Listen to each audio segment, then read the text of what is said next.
This channel does not promote any violent, harmful, or illegal activities. All content provided by this channel is meant for an educational purpose only.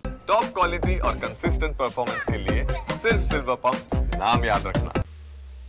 মদ খেয়ে পড়ে থাকতেন স্বামী, স্ত্রীকে মারধর করা ছিল প্রতিদিনের ঘটনা। সেই যুবকের মারেই মৃত্যু হলো শ্বশুরের। এমনই অভিযোগ উঠল উত্তর ২৪ পরগনার আগরপাড়ায় আজাদ হিন্দ নগরে। অভিযোগ, শ্বশুর বাড়িতে গিয়ে মেয়ের ওপর জামাইয়ের অত্যাচারের প্রতিবাদ করায় মারধর করা হয় শ্বশুরকে।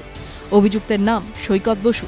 ঘটনার পর থেকে তার কোনো খোঁজ নেই, তল্লাশি চালাচ্ছে পুলিশ। সোমবার সকালে ঘোলা থানার পুলিশ ঘটনাস্থলে যায় ও পরিবারের সদস্যদের জিজ্ঞাসাবাদ করে।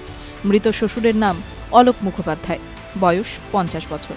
মৃতের মেয়ে অয়ন্তিকার সঙ্গে পাশের পাড়ার যুবক সৈকত বসুর বিয়ে হয়েছিল ২০২১ সালে। বিয়ের পর থেকেই অশান্তি লেগেছিল এই দম্পতির মধ্যে।